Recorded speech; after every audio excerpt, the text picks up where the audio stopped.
জন আমরা কর্মচারী কাজ করছি, এর মধ্যে এমও 2 জন, একজন অ্যানেস্থেশিয়ার, একজন এখানে ট্রমার আরএমও হিসেবে আছে, নার্সিং অফিসার আছে, এমপিডব্লিউ আছে, ওটি টেকনিশিয়ান আছে, মানে সব মিলে টোটাল 22 জনের মতন আছে। তো এখানে কথা হচ্ছে যে লাস্ট নভেম্বর মাস থেকে এখানে বেতন হচ্ছে না। তো কেন হচ্ছে না জিজ্ঞেস করলে বলছে দ্যাট ডাজন্ট নো, তারা জানে না যে কিসের জন্য, মানে পুরো রিজনটা আমাদেরকে বলেও না, সঠিক রিজনটা কিসের জন্য হচ্ছে না, বলে ফান্ড চলে গেছে, ফান্ড আসছে না সেন্ট্রাল থেকে। দেখেন আমাদেরকে যে রিক্রুটমেন্ট করলো, আমাদের থেকে রিক্রুটমেন্ট করেছে, আমাদের করেছে আমাদের এজিএমসির আমাদের যে হায়ার অথরিটি, আমরা এমএস স্যার, আমরা তার আন্ডারে কাজ করি, বেতন দেওয়ার দায়িত্ব তারা, কোত্থেকে ফান্ড ম্যানেজ করে আনবে এটা তো আমাদের দায়িত্ব না, ঠিক আছে। আমরা নিষ্ঠাভাবে আমরা পারিশ্রমিক দিয়ে যাচ্ছি, খুব মানে ইচ্ছা করেই ভালোভাবেই আমরা কাজ করে সুনামের সাথেই ট্রমা সেন্টারে কাজ করে যাই। 1 মাসের বেতন হচ্ছে না, আমাদের কোনো কমপ্লেন নেই, হ্যাঁ করলাম, লেট হতেই পারে, বেতন আসতে লেট হতেই পারে, 1 মাস 2 মাস 3 মাস এরকম বিগত 4 মাস হতে চলছে, মানে বেতনই হচ্ছে না। আজকে আবার আমরা এটা নিয়ে ফাইনালি বসতে গেলাম আমাদের এমএস স্যার, আমরা সুপিরিয়রের সাথে, তারা বললো যে এটা আপনারা ডিএইচএসে যান, ডিএইচএসে গিয়ে কথা বলুন। ডিএইচএসে গেলাম, ডিএইচএসে বললে যে এটা হবে, ওই কেউই মানে রেসপন্সিবিলিটি নিতে রাজি না যে কবে আসবে ফান্ড বা কি আসবে বিষয় বা হবে, এরকম কিছুই হচ্ছে না।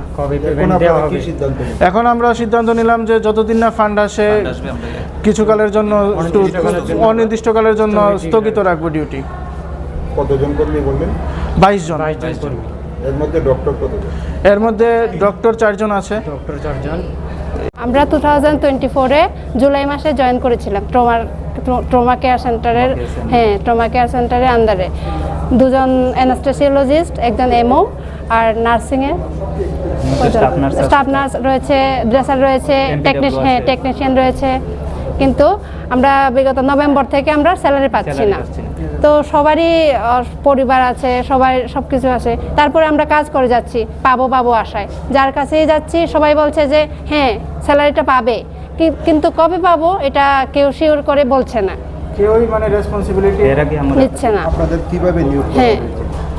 ট্রমার ওটি চালু হচ্ছে, ট্রমার আন্ডারে আমাদের জয়েন করানো হয়েছে। কতজন নিয়োগ করা হয়েছে? টোটাল তো 22 জন। হ্যাঁ 30, হ্যাঁ ওখান থেকে ছেড়ে দিয়েছে অনেকজনই। তো যারা রয়েছি আমরা তাদের তো 22 হবে, হ্যাঁ 22 জন রয়েছে। হ্যাঁ আজকে যদিও সবাই নেই, কিছু লিভিংয়ে আছে। তো নার্সিং স্টাফ, অ্যানেস্থেসিওলজি সবাই মিলে, হ্যাঁ সবাই 24। তো আমরা যে আসবো ডিউটিতে, আমাদের তো আসা যাওয়ার টাকাটুকু নেই এখন বলতে গেলে, লজ্জার কিছু নেই, কারণ 4 মাস ধরে আমরা স্যালারি পাচ্ছি না। হ্যাঁ ছেলে মেয়ে রয়েছে অনেকের, মানে খুব চলতেই সমস্যা হচ্ছে।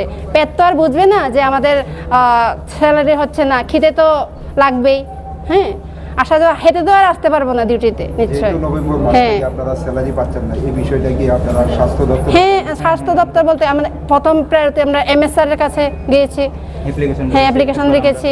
এরপর এখান থেকে ডিএসএসে আমাদের পাঠালো, ওখানে গিয়েও বললো যে ফাইন্যান্সে ফাইল নাকি পাঠিয়েছে, ফাইল কতবার করে মানে পেন্ডিংয়ে চলে যাচ্ছে, 2-3 বার করে ঘুরে যাচ্ছে, ওরা জানি না কোথায় গিয়ে আটকেছে। এই জন্য অবশেষে কার কাছে কি আশ্বাস পেয়েছে? কিছুই পেলাম না, মানে শেষে আমরা পেন্ডুলামের মতো ঘুরছি, কিছুই পেলাম না। আমরা কি ডিউটি রেগুলার করব কি থাকবো ওটাও বলতে পারছি না। ওরা বলছে হ্যাঁ স্যালারি পাচ্ছ না, ঠিক আছে তোমরা কাজ করবে না। এখন আমরা চাচ্ছি যে আমরা তো কাজ করতেই চাই, হ্যাঁ আমাদের প্রায়তে কাজ করতে ইচ্ছুক, আমরা কাজ করতেই ইচ্ছিলাম। আমরা সুনামের সহিত সমস্যাটা হচ্ছে এখানে আমরা ট্রমা সেন্টারে বিগত